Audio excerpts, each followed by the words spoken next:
আল্লাহ বলেন আল্লাহর ফজল অনুগ্রহ এবং আল্লাহর রহম, আল্লাহর দয়া যদি না হয় তোমাদের কেহই কখনোই নিজেই নিজেকে পবিত্র করতে পারবে না। ওয়ালাকিন্নাল্লাহা ইউযাক্কি মান ইয়াশা, বরং আল্লাহ যাকে চান তিনি তাকে হেদায়েত দিয়ে থাকেন। এজন্য পরিবর্তন আল্লাহর হাতে, মানুষের জিন্দেগি বদলানো আল্লাহর হাতে। গুনার রাস্তা ছেড়ে দিয়ে আল্লাহর গোলামি আর বন্দিগি করা, কুফর আর শিরিক ছেড়ে দিয়ে ইমানের ছায়াতলে আসা, সমস্ত নাফরমানি থেকে তওবা করা, আল্লাহর দিকে ফিরে আসা, এই তৌফিক, এই সিদ্ধান্ত, এই পরিবর্তন, এটা শুধুমাত্র আল্লাহর একক ফয়সালা, একক ফয়সালা। যাকে দিয়ে আল্লাহ চান, যখন আল্লাহ বলান। কখনো বেশি মানুষ, কখনো কম মানুষ। আমি ব্যক্তিগতভাবে 4 জন মানুষের সামনেও ওয়াজ করছি, 4 জন গোনা মানুষ। আমি ব্যক্তিগতভাবে 20 জন মানুষের সামনেও 4 ঘন্টা, ঘড়ির ঘন্টা ওয়াজ করছি। খালাস, আল্লাহর জন্য। তিনি যখন যেটুকু চাচ্ছেন, চাইবেন। জনপ্রিয় বক্তার আগে জনপ্রিয়তা ছিল না, জনপ্রিয় বক্তার কয়দিন পরে জনপ্রিয়তা থাকবে না, কিন্তু আল্লাহর দ্বীন থাকবে, কোরআনের কথাও থাকবে, ইসলামের বাণীও থাকবে। আল্লাহ তাআলা যখন যাকে যেটুকু ব্যবহার করেন, কাজে লাগান, এটা মালিকের ইহসান, এটা মালিকের দয়া। প্রকৃত অর্থে হেদায়েত, পরিবর্তন জীবনের আল্লাহর হাতে, আল্লাহর হাতে, আল্লাহর হাতে। এটা জরুরি। কোরআনুল কারীমের মধ্যে আশ্চর্য আয়াত আছে।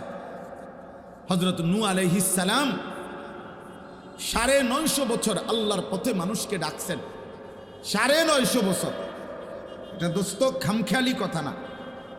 950 বছর কল্পনা করলে বিশাল ব্যাপার, বিশাল ব্যাপার। আমরা 2 মাস ওয়াজ করে বাঁকা হইয়া যায়।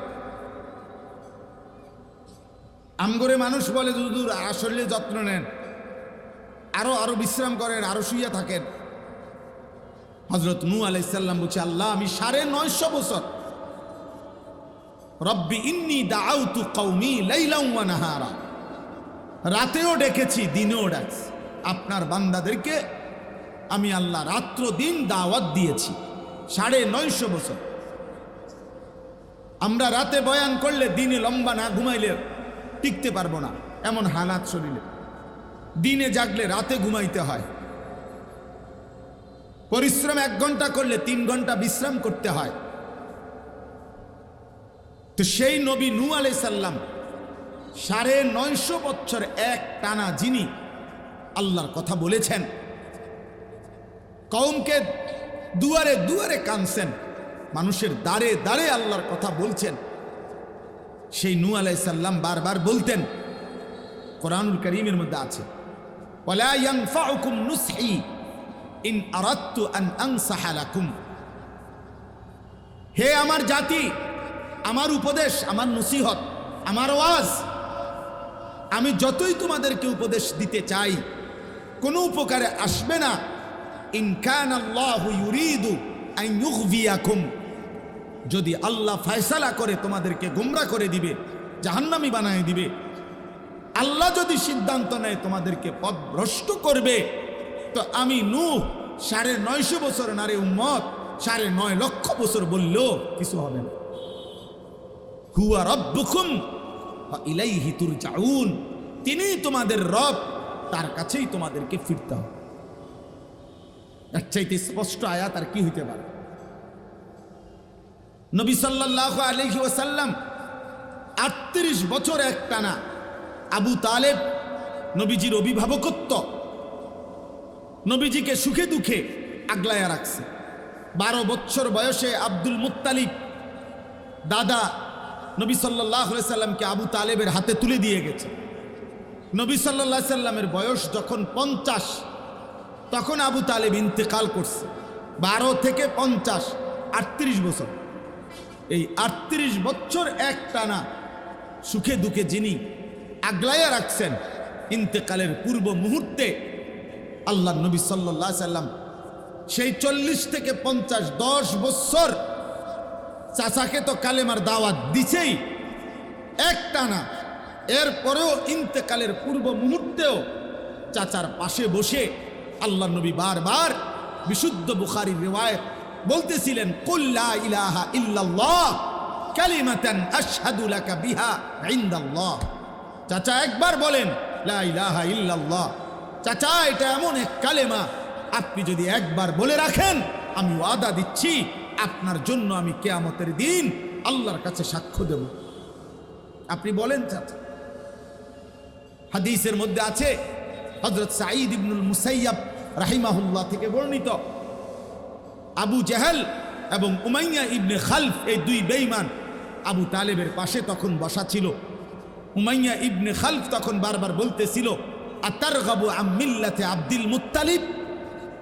হে আবু তালেব, দোস্ত বন্ধু, এতদিনের আমাদের এক বয়সী আমরা, তুমি কি তোমার বাবা আব্দুল মুত্তালিবের দিন ছেড়ে দিবা?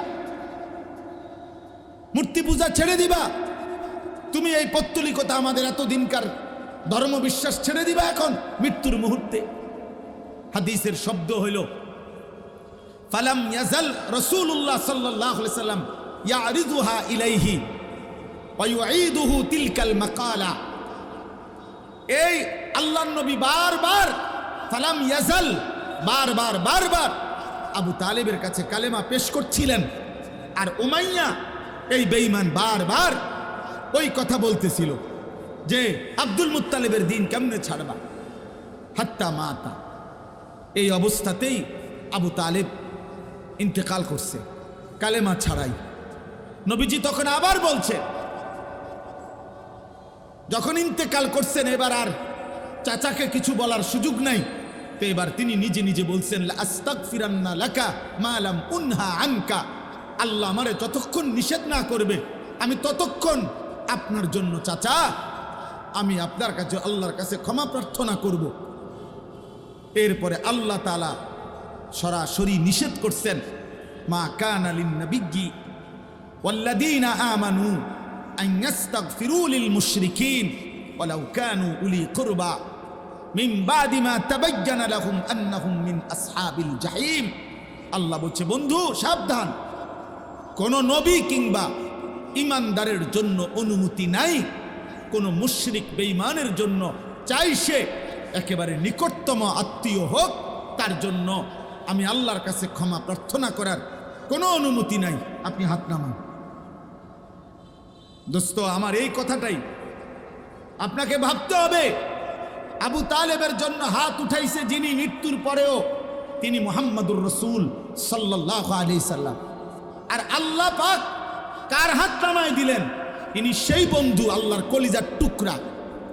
ওই মালিকের এর চাইতে প্রিয় বন্ধু আপনজন আর কেউ নাই। ইনি ওই মালিকের হাবিব, তিনি আল্লাহ তাআলার মাহবুব, আল্লাহর সর্বোচ্চ ভালোবাসার জন, আপনজন। আল্লাহ সবচেয়ে প্রিয়জনকে বললেন বন্ধু। হবে না? আপনার হাত নামান, নামান হাত, আপনার হাত নামান। ইন্নাকা লা তাহদি মান আহবাব। আপনি একান্ত চাইলেও আপনি হেদায়েত দিতে পারবেন না। এজন্য প্রিয় ভাই বাবা, আমি অনুরোধ করছি হযরত ইব্রাহিম আলাইহিস সালাম ওনার আব্বাকে ঈমানের দিকে আনার জন্য সূরা মরিয়মের মধ্যে আছে চারটা বাক্য বলছে, 4 বাক্যে 4 বারই বলছে ইয়া আবাতি, ইয়া আবাতি, ইয়া আবাতি, ইয়া আবাতি। আব্বা, ও আব্বা, ও আব্বা, ও আব্বা, আমি আপনার হেদায়েত চাই বাবা, আমি আপনার হেদায়েত চাই বাবা, আমি আপনার হেদায়েত চাই বাবা। ইয়া আবাতি লিমা তা'বুদু মা লা ইয়াসমাউ ওয়া লা ইউবসিরু ওয়া লা ইউগনি আনকা শাইআ। ইয়া আবাতি ইন্নী ক্বাদ জাআনি মিনাল ইলমি মা লাম ইয়াতিকা ফাত্তাবি'নি আহদিকা সিরাতান সাবিয়্যা। ইয়া আবাতি লা তা'বুদিশ শাইতান ইন্নাশ শাইতানা কানা লির-রাহমানি আসিয়্যা। ইয়া আবাতি ইন্নী আখাফু আন ইয়ামাসসাকা আযাবুম মিনার-রাহমান ফাতাকুনা লিশ-শাইতানি ওয়ালিয়্যা। আব্বা, আপনি শয়তানের গোলামি করেন না, আপনি মূর্তির পূজা কইরেন না। আব্বা, আমি আসমানি ইলম নিয়ে আসছি, আপনি আমার কথা মেনে নেন আব্বা, আমি আপনাকে সঠিক পথ দেখাবো আব্বা। আব্বা আমি জানি আপনাকে যদি আল্লাহর আযাব ধরে, জাহান্নামের আযাব স্পর্শ করে, এই কালেমা ছাড়া গেলে আপনি তো শয়তানের বন্ধু হয়ে থাকবেন জাহান্নামে, আপনি তো সুখ পাবেন না। কতভাবে বলছে, কতভাবে আব্বা, হে আব্বা, প্রিয় বাবা, প্রিয় বাবা। তবু আল্লাহ বলছে না বন্ধু, হবে না, আপনিও আমার খলিল, কিন্তু ফয়সালা আমার হাতে। আপনিও আমার খলিল, আমি না চাইলে হেদায়েত দিতে পারবেন না। আমি না চাই, আমি না চাই। নূহ আলাইহিস সালাম, আল্লাহ ওনাকে জানাইছেন যে বন্ধু আর হবে না। ওয়া উহিয়া ইলা নূহিন আন্নাহু লান ইউমিনা ইল্লা মান কাদ আমানা। এ পর্যন্ত যতজন ঈমানদার হইছে খালাস। 950 বছর পরে আল্লাহ বলছে আর হবে না কেউ ঈমানদার। নূহ আলাইহিস সালাম তবুও মৃত্যুর পূর্ব মুহূর্তে, ছেলেটার মৃত্যুর পূর্ব মুহূর্তে কেনান আবারও চাইছেন, ইয়া বুনাইয়ার কাম মা'ানা ওয়ালা তাকুম মা'আল কাফিরিন। আল্লাহ বলছে না না, হবে না। আল্লাহ বলছে আপনি নবী, কথা সাবধানে বলেন, আপনি ভুল করলে হবে না। ফালা তাসআলনি মা লাইসা লাকা বিহি ইলম ইন্নী আইযুকা আন তাকুনা মিনাল জাহিলিন। আল্লাহ বলছে নো, ভুল করবেন না, আপনি আমার নবী, আপনি অবুঝ মানুষের মতো আচরণ করবেন না। আপনি কেন হাত তুললেন আবার? আপনাকে আমি বলছি আর কেউ ঈমানদার হবে না। এই জন্য দোস্ত, আমার অনুরোধ, 3 দিনের যত বুজুর্গ ওলামা কথা বলবেন, প্রিয় কিশোর ভাই, নওজোয়ান ভাই, তালেব ইলম, তোমাদেরকে বলি, মাদ্রাসার দোস্ত আমার, সাথী আমার, কারো সুরে, কারো আওয়াজে, কারো চিৎকারে, কারো হুঙ্কারে তুমি এর দ্বারা প্রভাবিত না প্রভাবিত হও। তোমার হেদায়েতের অপেক্ষায় থাকো। তোমার বুক খুলে দাও মালিকের দিকে, তোমার দিল খুলে দাও রবের দিকে, কলিজা ভরে আল্লাহকে বলো, আল্লাহ আমি আমার জিন্দেগির পরিবর্তন চাই, জিন্দেগির পরিবর্তন চাই, আমি আমার জীবনের পরিবর্তন চাই, আমি আখিরাত চাই, আমি আখিরাত চাই। কারো পরিচিতি সুখ্যাতি দিয়ে কিচ্ছু আসে যায় না। আমারে 1 কোটি মানুষ চিনলে আমার কবরের আযাব মাফ হবে না। আমারে 10 কোটি মানুষ চিনলে আপনাদের কারো কবরের আযাবও মাফ হবে না। অতএব এই 3 দিনের এই মাহফিল গুরুত্বপূর্ণ মাহফিল। আল্লাহ তাআলা আমাদেরকে সমস্ত বুজুর্গ হযরত উলামায়ে কেরামের तमाम নসিহত শুনবার, উপকৃত হওয়ার তৌফিক দান করেন। আল্লাহ তাআলা এই 3 দিনের মাহফিল ভরপুর কামিয়াব করেন, কবুল করে নেন। আমি একটা আয়াত পড়ছি, আর অল্প একটু আমি শুধু এই আয়াতের তর্জমা শুনাইতে চাই। কোরআনুল কারীমের সূরা আলে ইমরানের 164 নম্বর আয়াত। মহান আল্লাহ রব্বুল আলামিন তিনি আমাদেরকে লক্ষ্য করে বলছেন, লাকাদ মান্নাল্লাহু আলাল মুমিনিন ইদ বাআসা ফীহিম রাসূলাম মিন আনফুসিহিম। এই পৃথিবীর সমস্ত ঈমানদার, যদি আমরা যারা মুমিন পরিচয়, আমাদের যাদের পরিচয় আমরা মুসলমান, আমরা যদি তামাম পৃথিবী দেখি, যে এই পৃথিবী আমরা ভোগ করতেছি, এই আলো বাতাস, রোদ বৃষ্টি, আসমান জমিন, চন্দ্র সূর্য, খাদ্য খাবার, স্ত্রী সন্তান, আয় উপার্জন, ক্ষেত ফুল ফল ফসল, এই সব কিছু আমরা ভোগ করতেছি আল্লাহর দেওয়া। তো এটা যদি আমরা উপলব্ধি করি যে আলহামদুলিল্লাহ এগুলো আল্লাহ করে দিছে, অনেক বড় নেয়ামত, কিন্তু আমরা যদি আবার একটু চিন্তা করি, আল্লাহকে বলি, আল্লাহ এই যেগুলো আপনি আম করে দিছেন, আচ্ছা শুক্রিয়া আপনি দিছেন, কিন্তু এগুলো তো আপনি কাফের মুশরিক বেঈমানদেরকেও দিছেন, এগুলো তো আপনি গরু ছাগলরাও দিছেন, জন্তু জানোয়ারও তো আপনার দুনিয়া ভোগ করে, বেঈমান নাফরমানও তো আপনার দুনিয়া ভোগ করে। তা আমি যে আপনার উপরে ঈমান আনলাম, আমি যে লা ইলাহা ইল্লাল্লাহ মানলাম, আমারে আলাদা কি দিলেন সেটা কোন? আল্লাহ বলবেন, হ্যাঁ এটাও তো একটা কথা, তোমারে আলাদা কি দিলাম? তো তাহলে আরেক প্লেট ভাত লাও, ভাত 1 প্লেট বাড়াইয়া খাও, নাকি আরেক টুকরা গোশত লাও, 2 টুকরা মাছ লাও, তোমারে বেশতিটা দিলাম। এইটা না, এই আল্লাহ তাআলা বলে, বান্দা মোমেন, হ্যাঁ এই তামাম কায়নাত আমারই দেওয়া, গোটা সৃষ্টি আমারই নিয়ামত, সব আয়োজন আমার, চারিদিকের যত আয়োজন সবই আমার, তোমার মাঝে যত আয়োজন সবই আমার। সানুরিহিম আয়াতিনা ফিল আফাক ওয়া ফি আনফুসিহিম হাত্তা ইয়াতাবায়্যানা লাহু আন্নাহুল হক। আল্লাহ বলে, দিক দিগন্তে যেদিকে দেখো বান্দা, আমার নিদর্শন কুদরত আমি আল্লাহ ছড়িয়ে দিলাম, এবং তোমাদের নিজ দেহে আমার নিদর্শন আমি রেখে দিলাম। তুমি যেটাই দেখো তোমার কাছে স্পষ্ট হবে এটাই আমি আল্লাহই সত্য। কে সত্য? আল্লাহই সত্য। তো আল্লাহ বলেন, তবে তোমরা যারা মোমেন, তোমরা যারা ঈমানওয়ালা, তোমরা যারা কালিমাওয়ালা, তোমরা যারা আমার ঈমান এনেছ, আমি আল্লাহ তোমাদেরকে এই দুনিয়ার সমস্ত নিয়ামতের অতিরিক্ত একটি স্পেশাল, বিশেষ একটি দান, বিশেষ একটি দয়া, বিশেষ একটি অনুগ্রহ আমি আল্লাহ তোমাদের প্রতি করলাম। সেটা হলো ইজ বাআসা ফীহিম রাসূলাম মিন আনফুসিহিম। তোমাদেরই মাঝ থেকে আমি আল্লাহ, তোমাদেরই মাঝ থেকে আমি আল্লাহ আমার সবচেয়ে কলিজার টুকরা, আমার সবচেয়ে প্রিয় বন্ধু, আমার সবচেয়ে আপনজন, আখিরি নবী, আখিরি বন্ধু, আমার মাহবুব, আমার হাবিব, নবী দু জাহাঁ, নবী দু শাহাঁ, নবী দু আলম, ফখরে মৌজুদাত, সৈয়দুর রসুল, মুসদ্দিকুর রসুল, নবীউল আম্বিয়া, খাতামুন নবীয়িন, নবী মুহাম্মদ, আমার আখিরি বন্ধু সাল্লাল্লাহু আলাইহি ওয়াসাল্লাম, তাকে আমি তোমাদের জন্য দিলাম। আল্লাহ বলেন, স্পেশাল কি দিলাম? বন্ধু দিলাম। অতিরিক্ত কি দিলাম? বন্ধু দিলাম, হাবিব দিলাম, আমার কলজাটা দিয়ে দিলাম, আমার সবচেয়ে আপনটা দিয়ে দিলাম। নাও নাও। তো আমরা যেন গ্রহণ করলাম মোমেন। এবার আল্লাহকে আমরা জিজ্ঞেস করলাম, মালিক আপনি কেন দিলেন? আপনার সবচেয়ে প্রিয় বন্ধু আমাদের জন্য আপনি কেন দিলেন?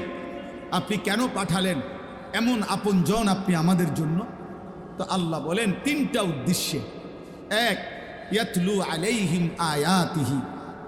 আমি আল্লাহ প্রথম যে উদ্দেশ্যে আমার এই কলিজার টুকরা প্রিয় রসুল, আমার বন্ধু মুহাম্মদ সাল্লাল্লাহু আলাইহি ওয়াসাল্লামকে তোমাদের জন্য দিলাম মোমেন, তার এক নম্বর উদ্দেশ্য, তিনি আমার আয়াত সমূহ, আমার কোরআন, আমার আখিরি কিতাব, আমার আল্লাহ বলেন আমার আখিরি ওয়াহি কিয়ামত পর্যন্তের জন্য আমি আল্লাহ আমার প্রতিটা বান্দার জন্যে চিরন্তন চূড়ান্ত যেই আসমানি কিতাব, চূড়ান্ত যেই ফয়সালা, চূড়ান্ত যেই আমি আল্লাহ তাআলা সংবিধান, জীবনের সকল কিছুর ব্যবস্থাপত্র দিলাম, সেই কোরআনুল কারীম বিশুদ্ধ করে তিনি তোমাদেরকে তেলাওয়াত করাবেন, শিখাবেন, শুদ্ধ উচ্চারণ করিয়ে আমার কালাম তোমাদেরকে শোনাবেন।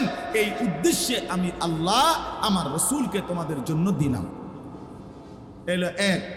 দুই নাম্বার, ওয়াইযাক্কিহিম, আমি আল্লাহ দ্বিতীয় যেই উদ্দেশ্যে নিলাম, গুনাহে ভরা, কুফরিতে ভরা, শিরিকে ভরা, সমস্ত অন্যায়, পাপাচার, হত্যা, খুন, ধর্ষণ, চুরি, ডাকাতি, মদ, জুয়া, ছিনতাই, রাহাজানি, অন্তরের যত মন্দ বদ অভ্যাস, কু অভ্যাস, এই সমস্ত হারাম মন্দ বদ অভ্যাস থেকে তোমাদেরকে মুক্ত করে টেনে তোমাদের অন্তর ঈমান, আমল, আখিরাত, আখলাক, উত্তম চরিত্রের রঙে সাজিয়ে দেওয়ার জন্য আমি রসুল পাঠালাম।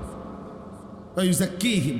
তিন নাম্বার, ওয়ায়ুআল্লিমুহুমুল কিতাবা ওয়াল হিকমা, আমি আল্লাহ এই যে কোরআন দিলাম, এই কোরআন আর আমার কোরআনের ব্যাখ্যার জন্য, কোরআন বুঝাইয়া বলার জন্য আমার বন্ধুর জবানের হাদিস, আমার বন্ধুর জিন্দিগি, এই দুইটার মাধ্যমে তোমাদেরকে আখিরাত উপযোগী, জান্নাত উপযোগী জীবন হাতে কলমে শিখিয়ে দেওয়া, গড়ে দেওয়া, সাজিয়ে দেওয়া, পুরা হালাল কোনটা, হারাম কোনটা, উচিত কোনটা, অনুচিত কোনটা, করণীয় কোনটা, বর্জনীয় কোনটা, আদেশ কোনটা, নিষেধ কোনটা, এই সব কিছু আমি আল্লাহ যেন তোমাদেরকে বিন্দু বিন্দু করে হাতে কলমে প্র্যাকটিক্যাল আমার বন্ধু যেন শিখাইতে পারে, দেখাইতে পারে, বুঝাইতে পারে, যেন একটা সুতার জন্য, একটা বুদ্ধির জন্য, একটা পরামর্শের জন্য কারো কাছে যেতে না হয়।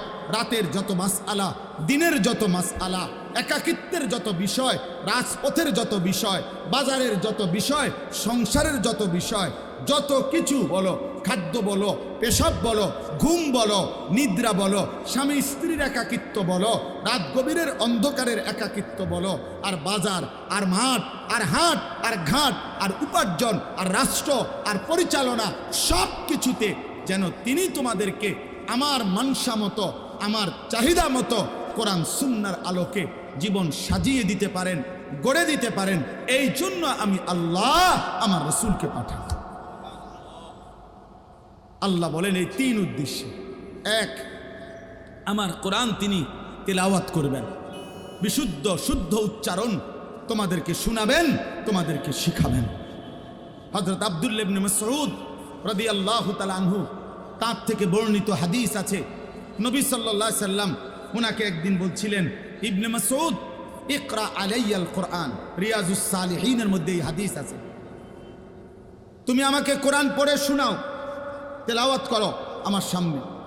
আল্লাহ নবী সাল্লাল্লাহু আলাইহি সাল্লামের এই কথার জবাবে তিনি বললেন, আকরাউ আলাইকা ওয়া আলাইকা উনজিলা, ইয়া রাসূলুল্লাহ, আমি আপনার সামনে কোরআন পড়ব, অথচ কোরআন তো আপনার উপরেই নাজিল হয়, আপনার উপরেই নাজিল হয়, আপনার সামনে আমি কোরআন শোনাবো গো নবী। এত বড় হিম্মত আমার কেমনে হবে?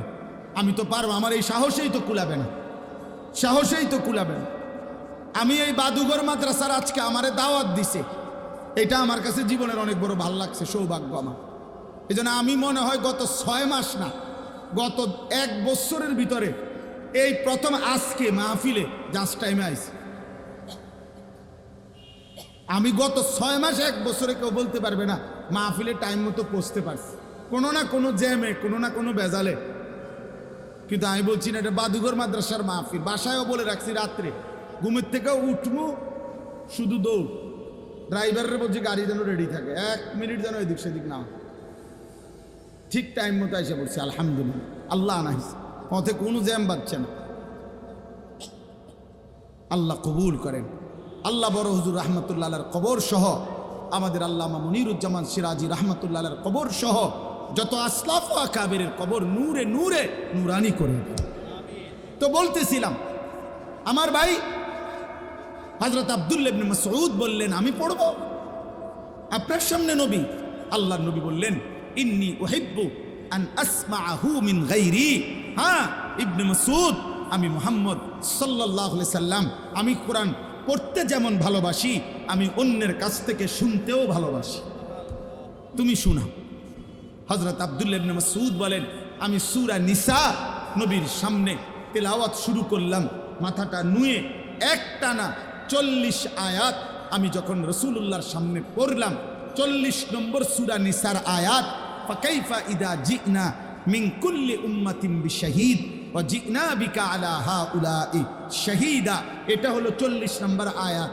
তিনি বলেন, এইখানে আসার পরে নবীজি আমাকে বললেন, হাসবুকাল আন ইবনে মাসউদ, এখন থামো, হয়েছে যথেষ্ট। হযরত আব্দুল্লাহ ইবনে মাসউদ বলেন, আমি থামলাম এবং নবী সাল্লাল্লাহু আলাইহি সাল্লামের চেহারা মোবারকের দিকে আমার চোখ তুলে তাকালাম। এতক্ষণ তো আমি নিচেই ছিলাম, মাথা নুয়ে তেলাওয়াত করছিলাম। এবার নবী পাকের চেহারার দিকে তাকিয়ে দেখলাম, ফাইজা আইনাহু তাদরিফান, আল্লাহর নবীর 2 চোখ দিয়ে অঝরে পানি ঝরতেছে।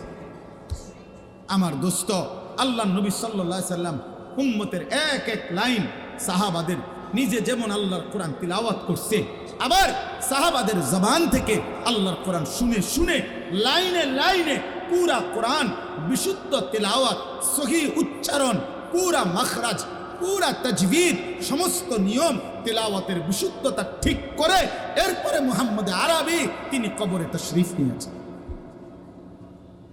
এই জন্য আমি স্পষ্ট বললাম, সময় কমের কারণে লম্বা করতে চাচ্ছিলাম না, কিন্তু এই কথা স্পষ্ট। 1866 সনে, অনেক ইতিহাস না বলে এই একটাও শুধু বলতে চাই, 1866 ইংরেজির মে মাসের 30 তারিখ আমাদের এই সারা পৃথিবীর কওমি মাদ্রাসার, দেওবন্দি মাদ্রাসার প্রথম যেই মাদ্রাসা দারুল উলুম দেওবন্দ মাদ্রাসা প্রতিষ্ঠিত হয়েছিল। দেওবন্দে ভারতে সেই প্রথম দিন থেকে আজকে 2025 সাল শেষ হলে 2026 সালে যখন আসবেই তখনই 160 বছর আপনি গুনে দেখবেন। এই 1866 থেকে 2025 পর্যন্ত 160 বছরের ইতিহাসে এই গোটা পৃথিবী সাক্ষী দারুল উলুম দেওবন্দের প্রথম সন্তান থেকে আজকে পর্যন্ত, কওমি মাদ্রাসার প্রথম সন্তান থেকে আজ পর্যন্ত 160 বছরের ইতিহাসে কওমি মাদ্রাসার এটা অন্যতম প্রথম প্রধান বৈশিষ্ট্য যে কওমি মাদ্রাসার তালেবে এলেমের কোরআনুল কারীম বিশুদ্ধ বিশুদ্ধ বিশুদ্ধ। আলহামদুলিল্লাহ।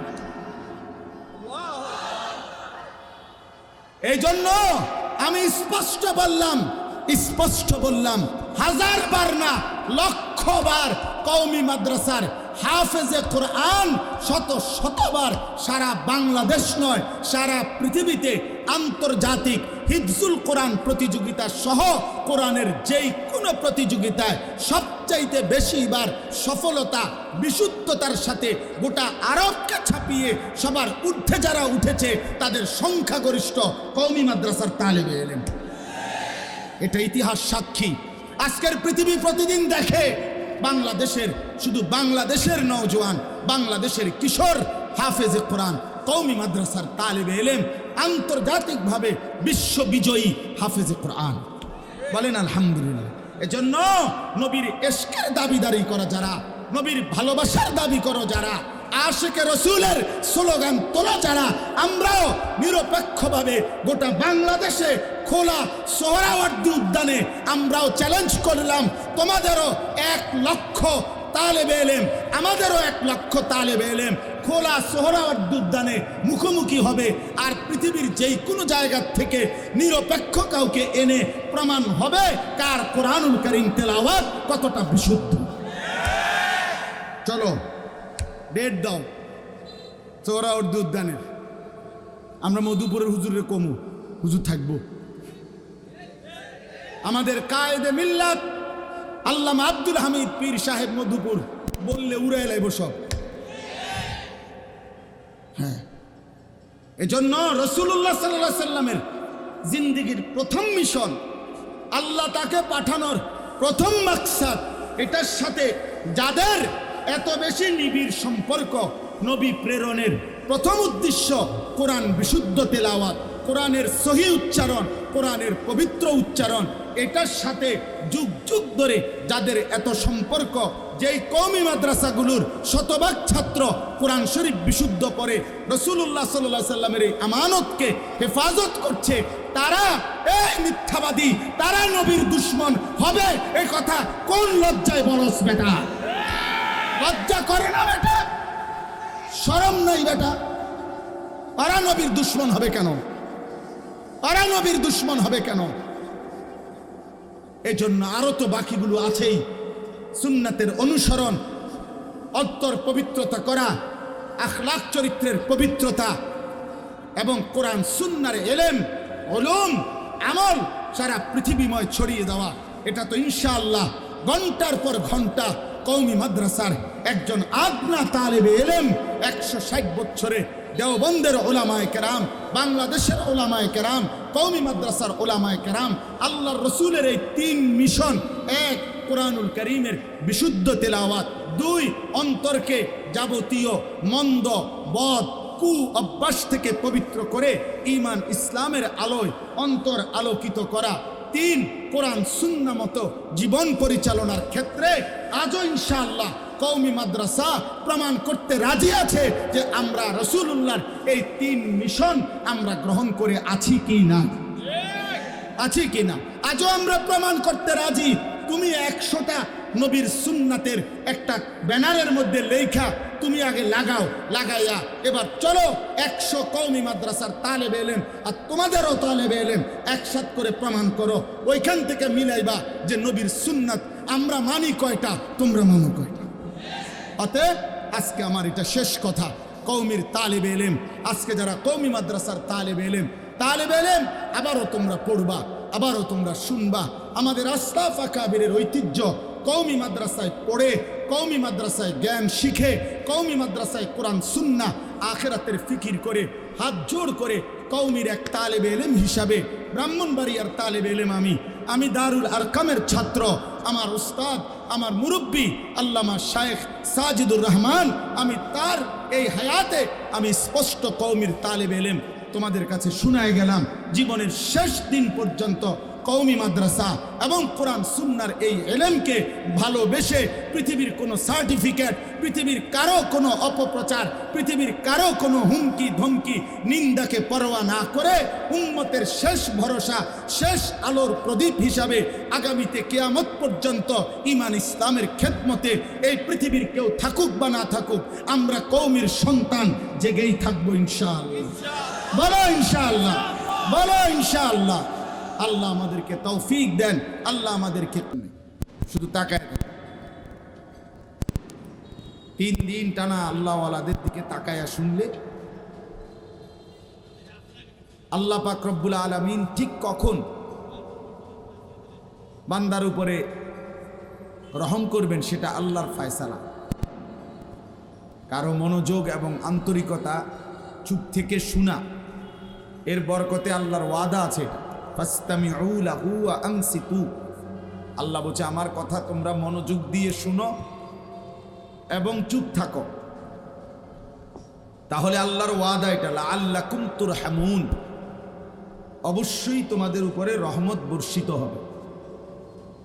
তাহলে নিশ্চিত কেউ যদি মনোযোগ দিয়ে শুনে এবং চুপ থাকে, নির্দিষ্ট সময়ে আল্লাহর দয়া রহমত তার উপরে বর্ষিত হবে। তো আল্লাহ তাআলাই তার অন্তরের মধ্যে নূর দিয়ে দিবে। আফামান শারাহাল্লাহু সাদরাহু লিল ইসলাম ফাহুয়া আলা নূরিম মির রাব্বি, আল্লাহ যার বক্ষ সিনা ইসলামের জন্য খুলে দেন, তো আল্লাহই তাকে অন্তরে আল্লাহর পক্ষ থেকে নূর দিয়ে দেন, আলো। সেই আলোতেই সে জীবনের সব কিছু সঠিকভাবে বুঝতে পেরে জান্নাত পর্যন্ত পৌঁছে যেতে পারে। এই জন্য ইলম কিন্তু প্রতিদিনকার পড়া মুখস্থ রাখা এতটুকুই না, প্রতিদিনকার পড়া কেউই মুখস্থ রাখতে পারে না। আমাদের 5 বছর আগে আমরা যেই ক্লাসে পরীক্ষা দিছি, ওই ক্লাসের সব বিষয়ের পূর্ণ পড়া এখন আর মুখস্থ আমরা বলতে পারবো না, ভুলে গেছি। তো তাহলে এলেম কই হইল, তো ভুলে গেলাম। আমার এখন নাহাবিমির জামাতের প্রশ্নের সবগুলো বিষয়ের উত্তর দিতে বললে আমি এখন আর পারতাম না, আমি তো ভুলে গেছি। তাহলে এলেম হইল কই? আসলে বিষয়টা প্রতিদিনকার পড়া, 12 বছরের পড়া একবারে দাগ নম্বর খতিয়ান নম্বরে মিলায়া প্রত্যেক পৃষ্ঠার মিলায়া মুখস্থ বলা, এটা না, এটা তো পড়তে থাকা। কিন্তু ইলম আল্লাহ দান করেন। ইলম একটা নূর, সেই নূর যখন আল্লাহ দিয়ে দেয়, জ্বালিয়ে দেয় ভিতরে, তো এইবার পুরা জিন্দেগি আলোকিত হয়েছে।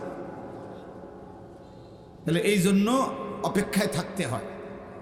ঝিনুক অনেক দিন অপেক্ষায় থাকে, মুখ খুলে আল্লাহর পক্ষ থেকে একটা নির্ধারিত ফোঁটা বৃষ্টির পানি ঝিনুকের মধ্যে পড়ে, সেই নির্ধারিত বৃষ্টির ফোঁটা পানি সে নিয়ে মুখ বন্ধ করে ফেলে। এবার সেই ফোঁটা পানিতেই আল্লাহ তাআলা তার ভেতরে মণিমুক্তা তৈরি করে।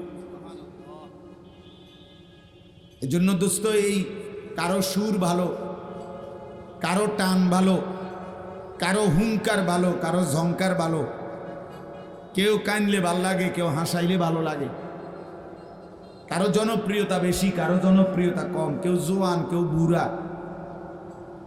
ওয়াজ শুনবার ক্ষেত্রে এই সমস্ত বিশ্লেষণ করে শুনলে ওইগুলাই হবে, কলিজার মধ্যে নূর আসবে,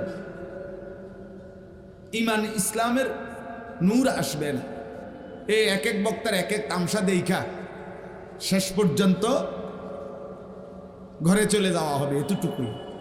কারো হুঙ্কার শুনলাম, কারো কান্দাস দেখলাম, কারো সুর শুনলাম, কারো টান শুনলাম, খালাস, এতটুকুই। কিন্তু আল্লাহর কথা থেকে মাকসাদ এটা নয়। আমি মূলত ওয়াজ করতে আসি নাই। বাদুঘর আমার মতো মানুষ ওয়াজ করবে, কোনোভাবেই এই উপযুক্ততা নাই। মূলত বাদুঘরই। সেই ছোট্টবেলায় 1992-93 সালে আমরা যখন ছোটবেলায় দারুল আরকাম পড়তাম, 93 সালের পরে 93-94 2 বছর, তখনই বড় হুজুর রহমতুল্লাহ আলাইকে আমি আমার এই 2 চোখে দেখছি। শহীদপুর মাঠে তাফসির শুনছি। আমাদের দারুল আরকাম মাদ্রাসার নতুন মসজিদ তখন হয়েছিল, এখন যেটা পুরাতন মসজিদ, সেই মসজিদও হজরত আসছিলেন। আমরা তখন ওনাকে কাছ থেকে দেখছি। তো তার কলিজা ছেঁড়া, হৃদয়গ্রাহী এবং বাংলাদেশের এই সিংহ শার্দুল মর্দে মুজাহিদ, তার প্রতিষ্ঠিত এই বাদুঘর মাদ্রাসায় আলহামদুলিল্লাহ যুগ যুগ ধরে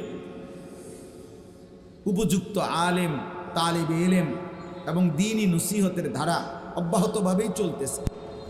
আমি শুধু এই কথাটা বলার জন্য যে অংশগ্রহণ করলাম, যেন আমার জন্য বরকতের কারণ হয়। আর সবার কাছে আমার এটা অনুরোধ যে এই 3 দিন আমাদের বাংলাদেশের শীর্ষ এবং বহির্বিশ্বের বড় বড় বুজুর্গ উলামায়ে কেরাম ওনারা আসবেন, কথা বলবেন ধারাবাহিক। এখনো আলহামদুলিল্লাহ মাদ্রাসায় আমাদের বুজুর্গ হযরত উলামায়ে কেরাম এসে গেছেন এবং আসতেছেন। এই জন্য আমি আবারও বলছি, বেশি জরুরি আমার এই অনুরোধটা যে সমস্ত আলেমদের ধারাবাহিক বয়ান, কমপক্ষে কিছু শ্রোতা আপনারা নিজের থেকে দিল থেকে সিদ্ধান্ত নেন যে আমি পুরা বয়ান শুনব, ভাল লাগুক বা না লাগুক, সুর থাকুক বা না থাকুক, জোয়ান হুজুর হোক, বুড়া হুজুর হোক, হুজুরের পরিচিতি থাকুক বা না থাকুক, ফেসবুকে ওনার ওয়াজ থাকুক বা না থাকুক, এটা কোনো কিচ্ছু না। এগুলা ধোঁকা। জনপ্রিয়তা আখিরাতের বিবেচনায় 2 পয়সারও কোনো মূল্য রাখে না। অকুল্লুহুম আতিহি ইয়াউমাল কিয়ামাতি ফারদা।